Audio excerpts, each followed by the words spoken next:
He had seen men wait for orders, widows wait for headlights, and children wait for fathers who never came home.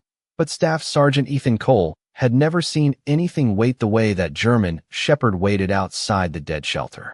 It was just after 10:40 on a cold October night in coastal Maine, the kind of night when the fog came in low from the Atlantic and folded itself around the empty streets like a damp gray blanket. Rain moved sideways in thin silver lines, tapping against the windshield of Ethan's old Ford pickup, ticking over the hood, whispering across the cracked asphalt of Harbor Road. The town had gone quiet hours ago. Storefronts were dark, porch lights blurred behind mist. Somewhere beyond the black line of spruce trees, a buoy bell rocked in the harbor, slow and hollow, as if the ocean itself were counting time for someone who had forgotten to come back. Ethan was not supposed to be on that road. He had taken the long way home because sleep had become a room he could not enter.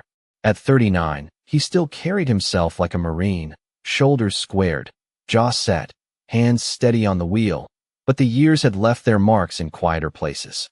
A thin scar crossed the ridge of his right eyebrow. Silver had started showing at his temples. His pale blue eyes, once sharp enough to read a hillside in the dark, now looked tired in the glow of the dashboard. He wore a faded field jacket over a gray sweatshirt, dog tags tucked beneath the cloth, close to his chest, where old names still rested heavier than metal. The rain thickened as he passed the edge of town, and then he saw the sign. Harbor County Animal Shelter. The wooden board hung crooked from a rusted chain, one corner broken, the painted letters peeling under years of weather. Beneath it, the building sat behind a locked gate, low and squat, with boarded windows and weeds pushing through the gravel drive. The shelter had been closed for nearly 3 years. Everybody in town knew that. A fire, they said. Bad wiring. Too much damage. Not enough funding. Another sad little place swallowed by bad luck and paperwork. Ethan would have driven past, the way everyone did, if not for the shape beneath the porch awning. At first, he thought it was a trash bag caught against the front steps. Then the shape lifted its head. 2 amber eyes caught the truck's headlights and held them. Ethan eased his foot off the gas. The dog sat perfectly still in front of the shelter door, rain dripping from its ears, its sable and black coat soaked flat against a strong but thinning frame.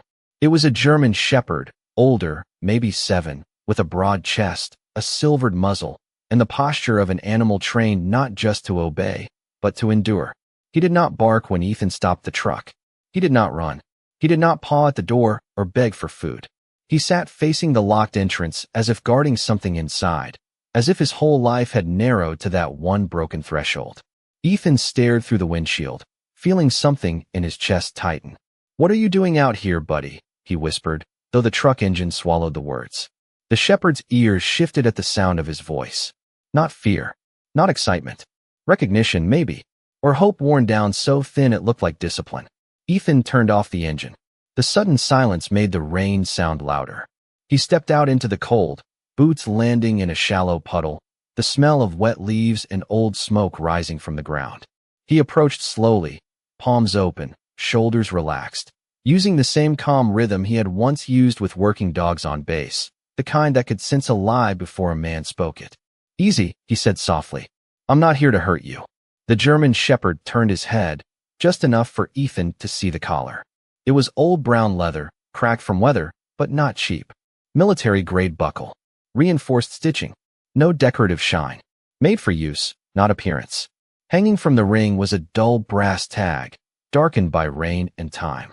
Ethan crouched a few feet away, close enough now to see the dog trembling, not from fear, but from cold and exhaustion held under command. The shepherd lowered his gaze to the tag, then looked back at Ethan. It was such a deliberate movement that Ethan forgot to breathe for a second. "You want me to read it?" he murmured. The dog did not move. Ethan reached forward slowly. The shepherd allowed it. His fur was icy under Ethan's fingers. The tag turned in the rain, catching a weak strip of light from the truck. Ethan wiped it with his thumb. 3 lines appeared. Atlas. SGT. Daniel Mercer. When the bell rings twice, open bay 4. Ethan's hand went still. The rain kept falling. The buoy bell groaned in the distance. Daniel Mercer had been dead for 3 years. Or that was what the report had said. He had been Ethan's closest friend, the kind of man who could make coffee in a storm and still find a reason to smile. The kind of Marine who never stepped over a frightened animal, never left a young recruit behind, never broke a promise unless dying got in the way. Ethan looked from the tag to the boarded shelter, then back to the dog. Atlas was watching him now with a patience that did not belong to a stray. It belonged to a soldier waiting for someone to understand the order. He could not speak. Ethan felt the old grief move inside him, not sharp, not loud, but awake. He looked at the locked door, the rusted chain, the black windows, and the empty shelter everyone had stopped asking about. Then Atlas rose on stiff legs, took one step toward Ethan, and gently pressed his wet forehead against the Marine's knee. No bark, no whine, just a touch, a handoff, a plea. Ethan swallowed hard and placed his palm between the dog's ears. "All right," he said, his voice barely above the rain. "Show me what he left behind." Atlas did not lead Ethan to the front door. He turned away from the porch with the slow certainty of an animal following a map no human had drawn, his paws moving across the wet gravel without hesitation. Ethan followed with his flashlight angled low, the beam sliding over weeds, broken shingles, and rain-dark boards stacked against the side of the building.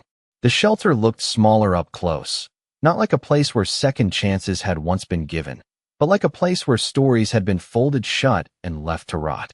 The air smelled of soaked pine, rusted nails, and something faintly burnt that the rain had never fully washed away. Atlas paused beside the chain-link gate that wrapped around the old exercise yard.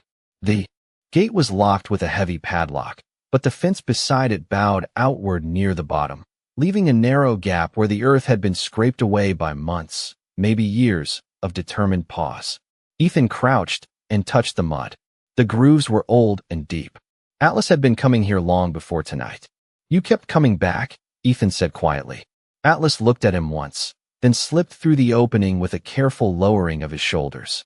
Ethan could not fit through, so he moved along the fence until he found a loose post and pushed just enough to squeeze inside. The yard beyond was overgrown, the grass knee-high in places, silvered by rain and the sweep of his flashlight. Empty water bowls sat overturned near a cracked concrete run. A faded red ball lay half buried by leaves. Ethan noticed how Atlas avoided the center of the yard and kept close to the building, nose low, tail level, body tired but disciplined. It was not the restless searching of a lost dog. It was a route, a patrol. A memory performed again and again until someone finally followed. Around the back of the shelter, the fire damage became visible. One section of siding had been replaced with cheap plywood, already warped by weather. The official story came back to Ethan in pieces, the way town gossip always does. Electrical fire. Nighttime storm. No people inside. A few animals transferred before closure. Nothing suspicious. Nothing worth reopening. But as Ethan shone the light across the rear wall, he saw what did not fit. The burn marks climbed upward in a narrow pattern near the laundry vent, while the boards around the old intake bay looked almost untouched. A fire that had supposedly spread through half the building had left the loading entrance clean enough to still show the original paint. Atlas stopped at a side door marked staff only. The door had been nailed shut from the outside. Four long boards crossed it in uneven angles, their heads rusted, their edges splintered. Near the bottom, Ethan saw scratches cut deep into the wood. Not random scratches. Vertical. Repeated. Desperate in shape, but old enough to have softened under weather. Atlas lowered his head and pressed his nose to them. Then he sat. Ethan felt the hairs rise along the back of his neck. "This is where you try to get in," he whispered. Atlas stayed still. The rain tapped on the metal awning overhead. Ethan reached for the brass tag again, lifting it gently between two fingers. When the bell rings twice, open bay 4. He looked toward the roofline. At the far end of the building, half hidden under a sagging gutter, an old service bell hung on a rusted bracket. It was the kind shelters used decades ago, before security cameras and keypad locks, a small bronze bell for deliveries, emergencies, or late-night drop-offs. The rope was gone, but the bell remained, blackened by age. Ethan walked toward it, boots crunching over broken glass that had been dulled by rain. Atlas followed, his breathing heavier now. Ethan stood beneath the bell and reached up, but it was too high. He dragged over a plastic feed crate, tested it with one foot, then climbed carefully. The bell was cold under his hand. For a moment, he hesitated. It felt foolish, almost childish, standing in the rain outside an abandoned shelter, obeying a message from a dead man's dog. Then he thought of Daniel Mercer, laughing in a mess hall 3,000 miles from home, saying a promise is only strange until it saves someone. Ethan pushed the bell once. A dull metal note rolled through the wet night. Atlas stiffened. Ethan waited. Nothing happened. The sound faded into the trees, swallowed by fog and distance. He pushed the bell a second time. This ring came sharper, cleaner, and before it died, something answered from inside the shelter. A faint click. Not loud, not dramatic, just a small mechanical surrender behind the boarded staff door. Ethan stepped down from the crate, heart beating hard now. Atlas had risen to all fours. His ears were forward, eyes fixed on the side entrance. Ethan returned to the door and found that one of the lower boards had loosened by half an inch, as if an old latch beneath it had released tension from within. He gripped the damp wood and pulled. The board groaned, but held. He pulled again, harder, not with anger, but with the steady force of a man who had opened jammed doors in worse weather and darker places. The first board came free. Then the second. Atlas stood beside him, silent, shaking from cold, but unwilling to leave. When the last board fell into the mud, Ethan tried the handle. It turned. The door opened inward with a breath of stale air that smelled of ash, paper, old disinfectant, and years of being locked away. Ethan lifted the flashlight. The beam cut through dust and darkness, landing on a hallway lined with empty kennels. At the far end, barely visible through the gloom, was a painted number on a metal bay door. 4. Atlas stepped over the threshold first. Then he stopped, looked back at Ethan, and waited, as if even now he would not enter without permission. Ethan swallowed the ache rising in his throat and nodded. "Go ahead, Marine," he whispered. "I am right behind you." Atlas entered the shelter like he was stepping back into a memory that had never stopped waiting for him. His paws made almost no sound on the dusty tile, only a soft, damp print left behind with each step, dark marks following him through the beam of Ethan's flashlight. The hallway was colder than outside, not because of the rain, but because closed buildings keep a different kind of winter inside them, the kind made from silence, old air, and rooms that have not heard a living voice in too long. Empty kennels lined both walls, their gates hanging open, bowls stacked in corners, blankets stiff with dust on raised cots where frightened animals had once slept and dreamed of being chosen. Ethan moved slowly behind the dog, one hand near the flashlight, the other brushing the wall for balance. His boots disturbed dried leaves that had blown under the door years ago. Somewhere overhead, water dripped into a metal pan with patient, hollow ticks. Atlas did not look into the kennels. He did not sniff the bowls. He did not wander. His gaze stayed fixed on the end of the corridor, where the number 4 had been painted in red on a heavy sliding door. Bay 4. The words from the brass tag seemed to beat in Ethan's mind with each step. When the bell rings twice, open Bay 4. The door was wider than the others, built for intake and medical holding, with a small wire-reinforced window set at eye level. Ethan wiped dust from the glass with his sleeve and peered inside. At first, he saw nothing but darkness and the vague outline of stainless steel tables. Then his flashlight caught something hanging from the inside handle. A strip of faded blue nylon. A leash. Atlas lifted his nose toward it and released one quiet breath. Not a bark. Not a whine. Just breath leaving a body that had carried a promise too long. Ethan tried the door. Locked. He examined the frame, then the bottom track. Rust had gathered thick around the rollers, and a padlock secured the side latch, though someone had wrapped it in tape as if trying to hide that it had ever been touched. Ethan did not have bolt cutters. He had a pocket knife, a tire iron in the truck, and the stubborn patience of a Marine who had learned that most locked things were not as permanent as they pretended to be. "Stay," he told Atlas softly. The dog sat, but his eyes never left the leash. Ethan went back through the hallway, out into the rain, retrieved the tire iron from behind the truck seat, and returned with his jacket darker now, water dripping from his sleeves. He wedged the iron beneath the side latch and leaned his weight into it. The metal complained. The old door shuddered. He stopped once, listening. No sirens. No voices. Only rain, dripping water, and Atlas breathing behind him. He pressed again. The latch finally gave with a sharp crack that seemed far too loud in the sleeping building. Ethan froze. Atlas did not. He stood and moved closer, amber eyes bright in the flashlight beam. Ethan slid the door open. It resisted, grinding along the track inch by inch, until a gap wide enough for the dog appeared. Atlas slipped through immediately. Ethan followed. Bay 4 smelled different. Not only of ash and disinfectant, but paper, old plastic, and something metallic beneath the dust. The room had been cleared too carefully. Shelves stood empty. Cabinets hung open. A drain cut into the floor was clean around the edges, cleaner than the rest of the room. That bothered Ethan more than dirt would have. In the corner, a row of filing drawers had been tipped sideways. Their contents gone. But on the far wall, behind a stacked pile of folded cages, Atlas stood staring at a square patch of paint that did not match the rest. Ethan moved the cages one by one, setting them down softly. Behind them was a narrow service panel with no handle, only 2 screws and a small brass plate. Stamped into the plate were 4 faint digits. 0617. Ethan's throat tightened. June 17th. Daniel Mercer's birthday.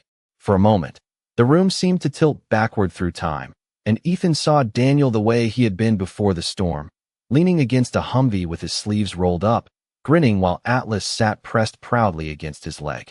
Daniel had always joked that the dog remembered birthdays better than people did. Ethan unscrewed the panel with his pocket knife. It came loose too easily, as if it had been opened before and closed in a hurry. Inside was not wiring. It was a hollow space lined with plastic wrap to keep moisture out. At the center sat a metal lockbox, no bigger than a lunch pail, wrapped in an old Marine Corps t-shirt. Atlas lowered his head when Ethan lifted it free. His ears dropped. His tail did not wag. Ethan set the box on a steel table and unwrapped the shirt. Across the faded fabric, in black marker, were 2 words. For Ethan. The handwriting was Daniel's. Ethan knew it before his mind allowed him to know it. The same uneven slant. The same heavy pressure on the first letters. His fingers went numb around the cloth. Inside the box was a dog tag, a sealed thumb drive, and a small photograph curled at the edges. The photograph showed Daniel kneeling beside Atlas outside this very shelter, sunlight on both of them, one hand resting on the dog's shoulders. Behind them stood 3 transport crates and a man Ethan did not recognize, tall, clean-cut, smiling the kind of smile that never reached his eyes. On the back of the photo, Daniel had written one sentence. If I do not come back, Atlas will. Ethan read it once. Then again. The room felt smaller. The rain outside sounded farther away. Atlas lifted one paw and placed it gently against the edge of the table, not trying to take the items, only touching the place where his old handler's last proof had been hidden. Ethan looked down at the dog, at the wet fur, the silvered muzzle, the eyes that had waited through seasons, rumors, locked gates, and human forgetting. You knew where it was, Ethan whispered. Atlas looked toward the dark hallway, then back to Ethan, as if the box was not the end of the message, but only the first door finally opened. Ethan did not open the thumb drive inside the shelter. Something about that room made him feel as if the walls still knew how to listen. He wrapped the lockbox items back in Daniel's old Marine Corps t-shirt, tucked them inside his jacket, and guided Atlas out through the dark corridor with one hand resting lightly between the dog's shoulders. The shepherd walked slower now, each step heavy with cold and the release of a burden he had carried too long. Outside, the rain had softened into a mist, but the night had turned colder. Ethan could see Atlas shivering beneath the porch light, his ribs moving under the wet fur with each tired breath. The mystery could wait one more hour. A living soul could not. Ethan opened the passenger door of his truck and spread an old wool blanket across the seat. Atlas hesitated at the edge, glancing once back toward the shelter. Ethan understood. Some places hurt to leave when they are the last place someone loved you. We are coming back, he said gently. But first, we get you warm. Atlas held his gaze for a moment, then climbed in with stiff dignity, turning twice before lowering himself onto the blanket. Ethan shut the door softly and drove through the empty roads toward the only veterinary clinic in town that still kept a light on after midnight. Miller Animal Care sat near the harbor, a white 2-story building with blue shutters and a hand-painted sign that swung in the ocean wind. Ethan had been there once years earlier with a stray cat his neighbor could not catch. He remembered the veterinarian because she had not asked many questions. She had simply treated the animal, wrapped it in a towel, and said kindness should not need a receipt. Tonight, her office window glowed pale yellow against the fog. Ethan parked under the awning and called the emergency number printed on the door. Dr. Grace Miller answered on the fourth ring, voice husky with sleep, but alert the moment. He said German Shepherd, cold exposure, possible old service dog. 10 minutes later, she unlocked the front door wearing jeans, rubber boots, and a navy sweatshirt under her clinic coat. Grace was 35, fair-skinned, with auburn hair pulled into a loose knot and tired green eyes that sharpened when she saw Atlas. She did not rush toward him. Good veterinarians knew that wounded animals needed space before help. "Hey, handsome," she said softly, crouching near the threshold. "You have had a long night, have you not?" Atlas watched her, exhausted but cautious. Ethan stood beside him, rainwater dripping from the hem of his jacket. "His name is Atlas," he said. Grace glanced at the collar tag, and something flickered across her face. Recognition, not certainty. A memory trying to surface. "Bring him in," she said. The clinic smelled of clean cotton, antiseptic, and warmed canned food. A small heater hummed near the examination room. Grace laid towels on the steel table, but Atlas would not jump up until Ethan gave a quiet nod. Only then did the dog allow himself to be lifted, and even then he kept his eyes on the door, as if duty might call him back to the abandoned shelter at any second. Grace worked with calm hands. She checked his gums, listened to his heart, took his temperature, and ran her fingers along his legs, spine, and ribs. "He is underweight," she said. "Dehydrated. Mild hypothermia. Nothing that says he gave up." Ethan looked down at Atlas, who had lowered his head onto the towel but had not closed his eyes. "He does not seem like the giving up type." Grace's expression softened, then tightened when she reached the back of his neck. She parted the thick fur just below the collar line. There, hidden beneath the damp coat, was a small crescent scar. Not fresh, not accidental. Grace stilled. Ethan noticed. "What is it?" She reached for a handheld scanner from the wall and passed it over Atlas's shoulders. The device gave no sound. She tried again, slower. "Nothing. He should have a microchip," she said. A trained canine, especially one connected to a handler, would almost always be chipped. Ethan felt the lockbox press against his chest beneath the jacket. Could it fail? Grace looked at the scar again, then at him. "Sometimes. But this looks more like someone tried to remove it." The words settled into the room with the weight of a door closing. Atlas lifted his head, as if he understood the shape of them even if not the meaning. Grace moved to the clinic computer and pulled up an old database, typing Atlas's name, Daniel Mercer's name, and the shelter's former registry code from memory. Ethan watched her hands slow. "You volunteered there," he said. Grace did not look away from the screen. "A few summers ago, before it closed. I helped with intake exams." "Do you remember him?" Grace swallowed. "I remember a Marine who came in after a storm with a shepherd that would not leave his side. He told me the dog listened better than most people. He signed the paperwork as a temporary hold, not a surrender." The printer beside her clicked once, then stopped. On the screen, a half-corrupted file appeared. Most fields were blank, wiped clean. But one line remained buried under the old system notes. Bay 4, Mercer, 17. Grace stared at it. "Someone deleted the record," she whispered. Ethan stepped closer. "But not all of it." Grace slowly shook her head. "No, not all of it." Behind them, Atlas pushed himself upright despite the towel, despite the heater, despite his shaking legs. He turned toward the clinic window, where the distant road to the shelter disappeared into fog. A low sound rose in his chest, quiet and steady. Not fear, not anger. Warning. Ethan followed the dog's gaze. Across the street, beneath a broken street lamp, a dark pickup sat with its lights off. He could not see the driver, but he could feel the watching. Grace lowered her voice. "Ethan, what did you find in that place?"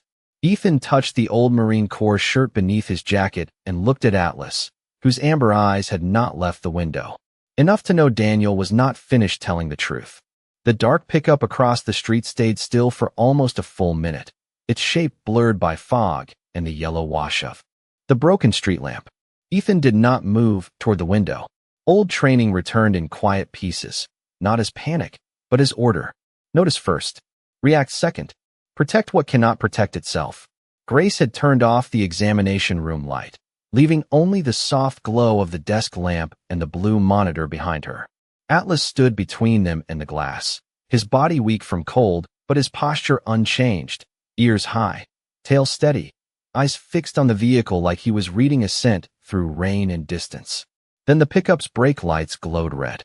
It rolled away without headlights, slow at first, then disappeared into the mist toward the harbor road. Grace released the breath she had been holding. That was not a neighbor checking the tide, she said. Ethan kept his gaze on the empty street. No. He turned back to the counter and carefully unwrapped Daniel's old Marine Corps t-shirt. The dog tag, photograph, and thumb drive lay beneath the clinic lamp like small, quiet witnesses. Grace's face changed when she saw the handwriting. For Ethan, she did not touch it. Some things, she seemed to understand, should be handled first by the person they were meant to find. Ethan plugged the thumb drive into Grace's older clinic computer, one she said was not connected to the cloud. The machine hummed, slow and stubborn, while rain whispered against the windows. Atlas lowered himself onto a towel near Ethan's feet, but his eyes stayed open. When the folder appeared, it held only 4 files. No dramatic title, no long explanation, just dates. The first file opened to scan intake records from Harbor County Animal Shelter, names and identification numbers for retired working dogs, several marked as transferred, adopted, or medically released. Grace leaned closer. I remember some of these dogs, she said softly. Not all, but some. Ethan scrolled. The same signature appeared again and again on the final approval line. Warren Pike. Grace's mouth tightened at the name. He ran the shelter after the county cut funding. Friendly with donors. Good at speeches. Bad at letting anyone see the back rooms. Ethan opened the second file. It contained photographs of transport. Crates, all taken from a distance, time-stamped late at night behind the shelter. The images were grainy, but clear enough to show dogs being loaded into unmarked vans, their paperwork labels mismatched with the names on the crates.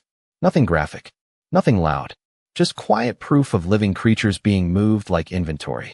Ethan felt a slow heat rise behind his ribs. Not rage, something colder. A grief with discipline. Grace covered her mouth with one hand. Those dogs were supposed to go to rescue homes. Daniel knew, Ethan said. His voice had gone low. He clicked the third file. It was an audio recording. For a moment, the room held only the computer's faint static. Then Daniel Mercer's voice filled the clinic, worn thin by exhaustion but unmistakably alive. Ethan, if you are hearing this, it means Atlas found someone who still knows how to listen. Ethan closed his eyes. The years between them folded in half. Daniel continued, each word careful, as if recorded in a place where time was running short. The shelter is not just closing. Records are being erased. Microchips removed. Retired K9S listed as transferred, but sent somewhere else. I tried to bring it to the county, but Pike has friends and clean paperwork. I hid copies where only Atlas would remember. Bay 4. The bell. My birthday code. You always said I made things too sentimental. Maybe this time it helps. Grace looked at Ethan, but Ethan could not look away from the screen. Daniel's voice softened. If I do not make it back, do not let them call it an accident and move on. Do not let Atlas be blamed for waiting. He is not lost. He is on post.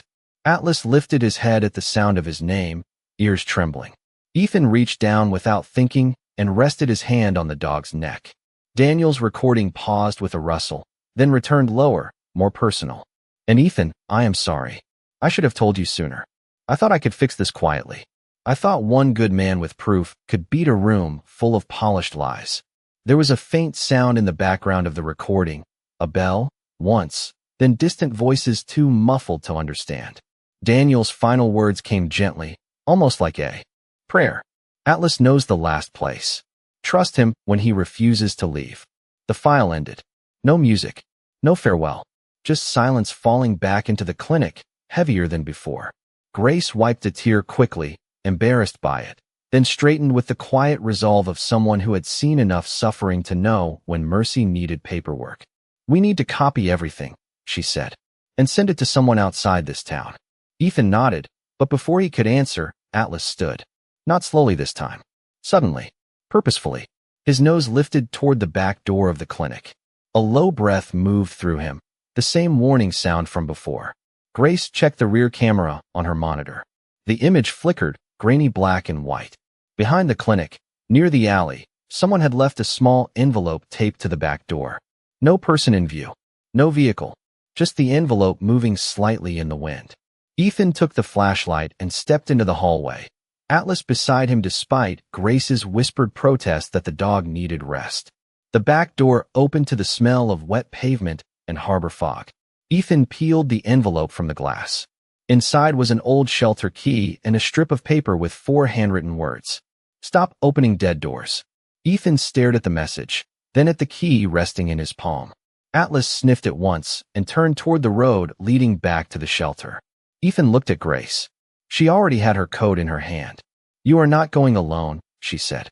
Ethan placed Daniel's dog tag around his own neck, beside the 2 he had carried for years. The metal touched his chest, cold at first, then warming against him.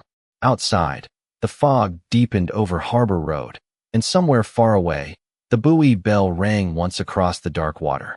Grace drove because Ethan wanted both hands free, not for a weapon, not for anger, but for Atlas.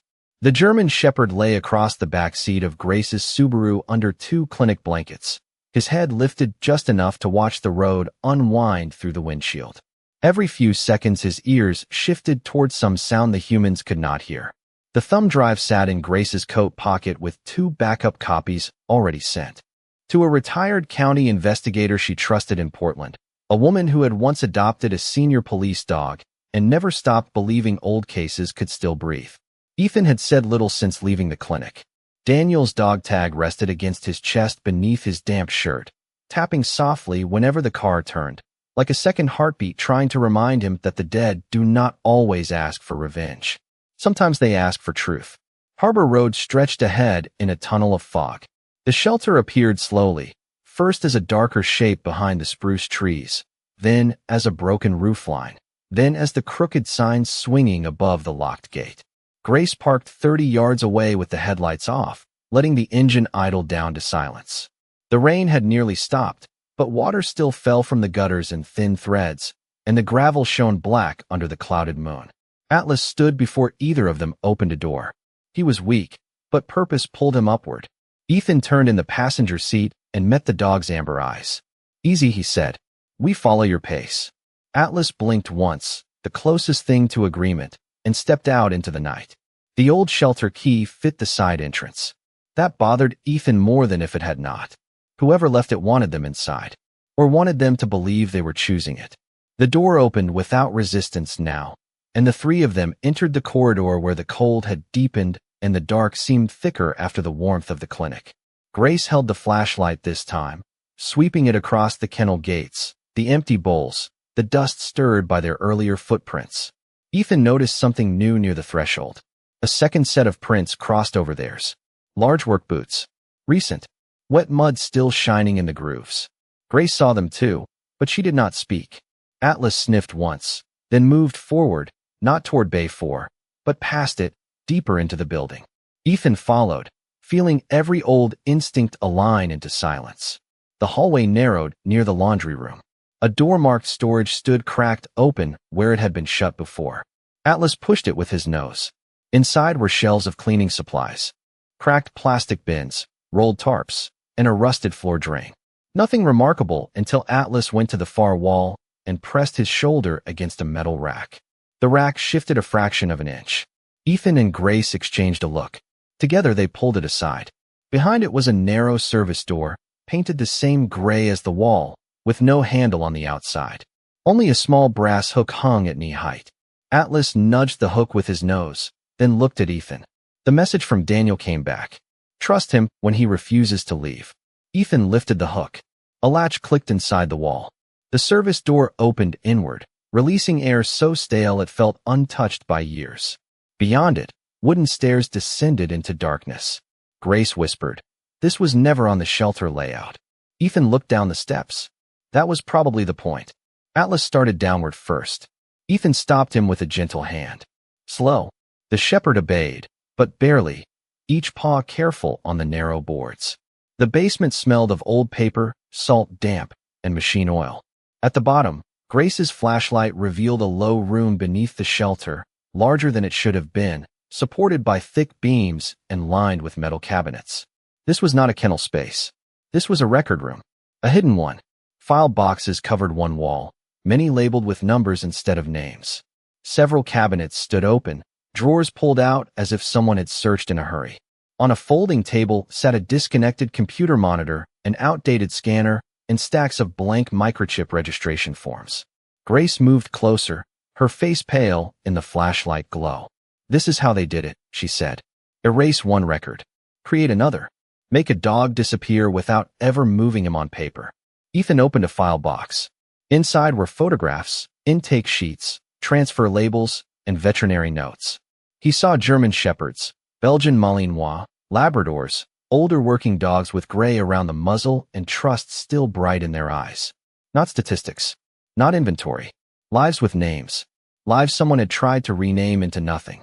Atlas moved to the far corner, where a tarp covered something square and low. He pawed once, then stepped back. Ethan lifted the tarp. Beneath it was an old wooden trunk, military green. Daniel's initials burned into the side. DM. The lock had already been broken, but the lid remained closed. Ethan opened it slowly. Inside were more files, a folded letter sealed in plastic, and a small brass bell clapper wrapped in cloth. Grace picked up the clapper carefully. "The bell outside," she said. "It was missing this." Ethan opened the letter. The paper trembled slightly in his hand, though his voice did not when he read the first line. "Ethan, if you found the basement, Atlas did his part. The rest is mine to confess." He stopped, not because the words ended, but because a sound moved above them. A door closing, then footsteps. Slow, deliberate. Someone had entered the shelter over their heads. Atlas placed himself at the bottom of the stairs, silent and still, no longer just a dog waiting for truth, but a guardian standing between the living and the secret men had buried. The footsteps above them stopped at the top of the hidden stairwell, and for a moment the whole shelter seemed to hold its breath. Ethan lowered Daniel's letter and turned off his flashlight with one careful press of his thumb. Grace did the same. Darkness gathered around them, thick and close, broken only by the pale gray spill of fog coming through a small basement vent near the ceiling. Atlas stood at the foot of the stairs without a sound. He did not growl. He did not lunge. He simply watched the place where the darkness climbed, his body making one quiet promise.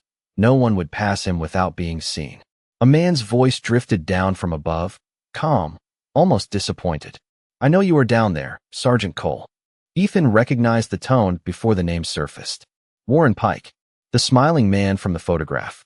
The one who had stood behind Daniel and Atlas in the sun, as if he belonged in a memory he had helped corrupt. Grace moved closer to the filing cabinets, holding the thumb drive copies tight inside her coat. Ethan raised one hand slightly, asking her to stay still. Pike's shoes creaked on the first stair, then the second.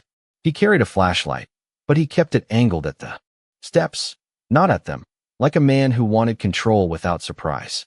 "This building is county property," Pike said. "You are trespassing. So is Dr. Miller." His voice was polished, the kind used at fundraisers, school board meetings, and ribbon cuttings. It almost made the basement feel ordinary. Almost. Ethan stepped into the weak line of light. "Funny thing about buried rooms, Pike. They make a man wonder what else was kept off the books." Pike came down 3 more steps and stopped when Atlas shifted forward. The flashlight beam lifted, catching the shepherd's face. For the first time, the man's calm expression cracked. Not much, just a small tightening around the mouth. "That dog should have been gone a long time ago," he said. Atlas did not blink. Ethan felt those words settle inside him, not as anger, but as confirmation. Grace's voice came from the shadows, low and steady. He was never gone. He was waiting. Pike turned the beam toward her, and Ethan moved slightly, not blocking aggressively, simply placing himself between the light and her face. Pike gave a tired sigh. "You people think you found a conspiracy because an old dog dragged you into a condemned building. You found outdated records, confusing paperwork, a dead Marine's obsession." Ethan reached beneath his shirt and pulled Daniel's dog tag into the open. The metal caught the flashlight and flashed once. "Say his name right." Pike went quiet. Above them, rainwater dripped somewhere through the roof, counting the seconds. Ethan unfolded the plastic-wrapped letter again. He had read only the first line. Now he read the rest silently while Pike stood on the stairs, pretending not to be afraid of paper. Daniel had written in short sentences, plain and careful. He had discovered that retired working dogs were being reassigned on paper, but diverted in reality. Some were sold to private security outfits without medical clearance. Some were hidden under new names. Some vanished into systems too tangled for families or handlers to trace. Daniel had not written with hatred. That hurt more. He wrote like a man gathering evidence because he still believed one honest record could outweigh 100 lies. Ethan reached the final paragraph, and his throat tightened. Atlas saw Pike take the first files. Atlas saw the names changed. If there is mercy left in this town, let it begin with him. He has done nothing wrong except remain loyal. Ethan folded the letter carefully and placed it inside his jacket. Pike's flashlight trembled, just once. You cannot prove context, Pike said. You cannot prove intent. Daniel was emotional, unstable after deployment. Everyone knew he was struggling. Ethan looked up slowly. There it was. The oldest trick in the world. When the truth could not be erased, stain the person carrying it. Atlas stepped forward one pace. Still silent. Still controlled. Grace moved to the folding table and picked up the box of blank microchip forms. These have your authorization stamp, she said. And the database remnants matched the deleted files. I already sent copies to Portland. Pike's face changed again, not toward rage, but calculation. He looked at the cabinets, the trunk, the files, then at Atlas. You should have let sleeping dogs lie. The words hung there, small and ugly. Atlas lowered his head, sniffed the floor near the stairs, then moved past Ethan to the trunk. Gently, with his nose, he pushed aside the cloth that had wrapped the brass bell clapper. Beneath it, tucked against the wood, was a narrow audio recorder Ethan had not seen. Atlas touched it with one paw. Ethan picked it up. The battery light still showed a faint red blink. He pressed play. Static filled the basement. Then Daniel's voice returned, nearer than before, recorded in that very room. Warren, I copied everything. If you are hearing this with Ethan, it means you came back for the evidence. I hope you brought a conscience with you. Pike went pale. Daniel's voice continued, quiet but clear. You told me no one would believe a dog. You were wrong. Atlas remembers. Ethan listens. And Grace knows records do not delete themselves. Grace stared at the recorder, stunned. Ethan looked at Atlas. The shepherd did not look proud. He looked tired. The way a sentry looks when relief finally appears on the horizon. From above, red and blue light flickered faintly across the shelter. Walls. No sirens yet. Only silent flashes moving through fog. Grace had sent more than files. She had sent their location. Pike heard it too. His shoulders lowered, the performance draining out of him. He did not run. There was nowhere decent left to run. Ethan climbed 2 steps, stopping below him, leaving space, leaving dignity enough for the law to do what revenge never could. Daniel did not need to shout, Ethan said. He just needed someone to keep the door open. Atlas came to Ethan's side then and placed Daniel's dog tag, which had slipped free from Ethan's shirt, gently against his palm with his nose. Outside, car doors opened in the rain. Voices called through the building. For the first time since Ethan had found him under the shelter porch, Atlas sat down and closed his eyes. By the time the officers reached the basement, Atlas had lowered himself beside Ethan's boots, not from surrender, but from exhaustion finally permitted to show. His head rested against the damp concrete, his silvered muzzle inches from Daniel's green trunk, and his amber eyes followed every movement in the room with the quiet discipline of a dog who had learned that truth was safest when watched closely. 2 sheriff's deputies came down first, flashlights low, voices measured, hands open when they saw the shepherd. Behind them came a woman in a dark raincoat with short gray hair and eyes that missed very little. Grace whispered her name before Ethan asked. Marion Voss, retired county investigator. I sent everything to her. Voss took in the basement slowly.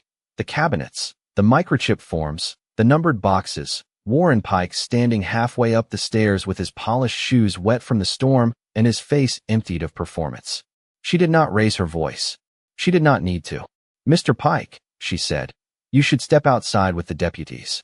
Pike looked at Ethan once, then at Atlas, as if the dog had done something unnatural by surviving long enough to be believed. No one touched him harshly. No one needed to. The deputies guided him up the stairs while the shelter above creaked under the weight of rain and consequence. Ethan watched until the sound of footsteps faded, then looked down at Atlas. The dog had not moved. Only his eyes had shifted toward the stairwell, following Pike until he disappeared. Grace knelt beside him with her medical bag and checked his gums again, her fingers gentle beneath his jaw. "He has been running on willpower," she said softly. "And maybe a little grace." Ethan crouched and slid one hand beneath Atlas's neck. "You hear that, buddy? Doctor's orders. No more carrying the world tonight." Atlas gave a tired breath through his nose, the closest thing to an answer. Voss stood at the folding table, reading Daniel's letter under the beam of her flashlight. Her expression changed not into surprise, but into sorrow restrained by duty. "Sergeant Mercer tried to bring this forward," she said. "I remember a note crossing my desk years ago. It was marked incomplete, then withdrawn before I could follow up." She looked toward the cabinets. "Now I know why." Grace began labeling boxes while Ethan helped Voss photograph the room.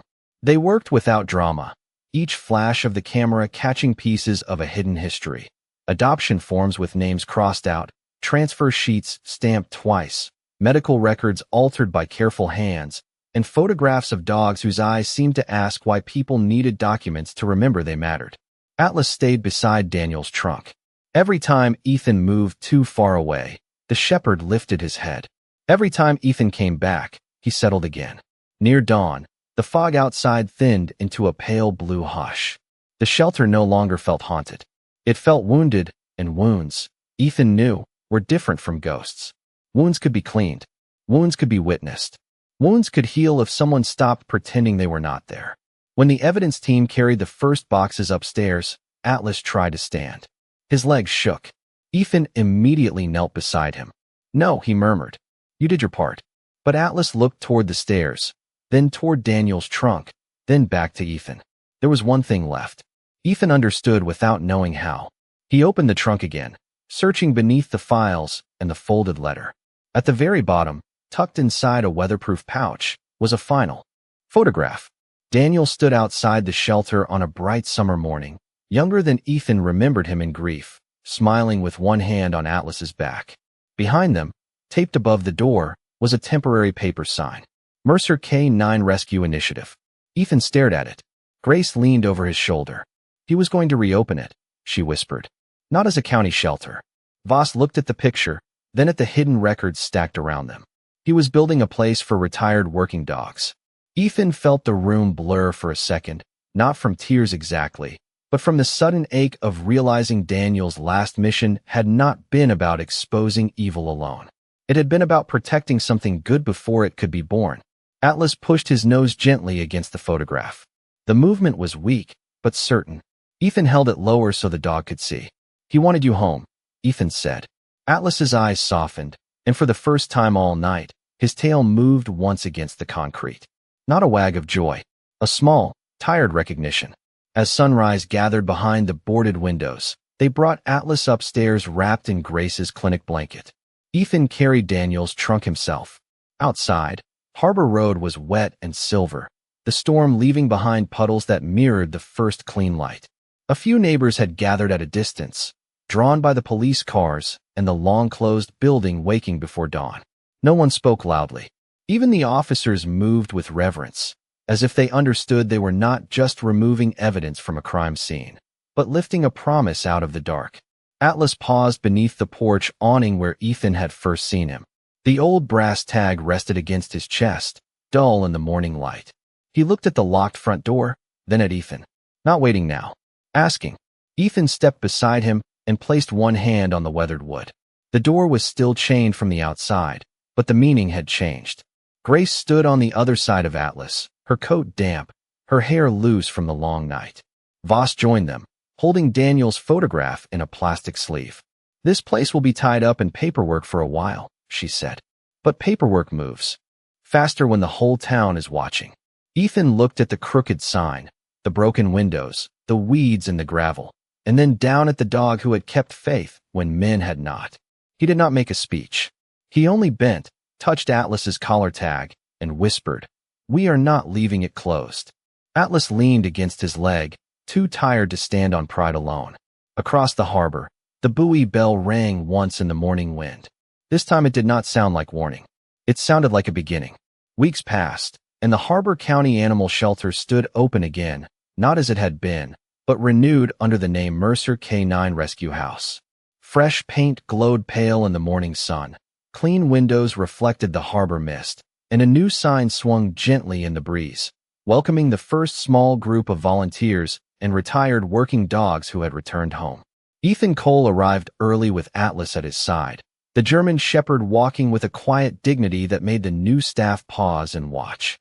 He had carried Daniel Mercer's dog tag in his pocket for months, never needing to explain why it mattered. It was enough that Atlas recognized the weight of it.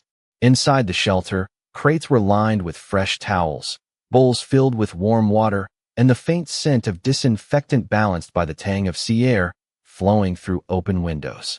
Grace Miller had arrived ahead, already arranging medical records and checking microchips, each file representing a life accounted for, no longer hidden.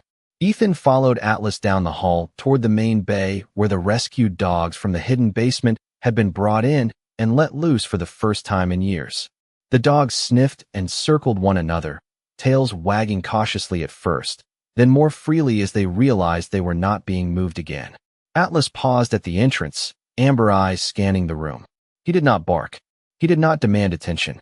He waited for Ethan to acknowledge the order that had been ingrained in him since Daniel had trained him. Serve, protect, guide. Ethan crouched low, running a hand along the dog's damp sable coat. All right, buddy. You can let them be safe now. The shepherd exhaled softly, a sound of release and comprehension. Volunteers began moving crates into place while Grace checked each dog for signs of cold, stress, or old injuries. The shelter felt alive, and yet peaceful, like a heartbeat that had been skipped for too long now returning to rhythm.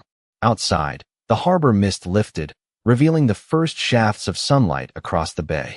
Ethan stood at the doorway with Atlas at his side, letting the warmth settle on his shoulders.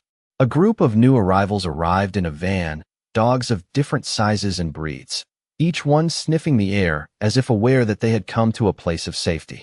Atlas guided Ethan through the process, circling each crate, offering gentle nudges when a dog seemed uncertain or nervous.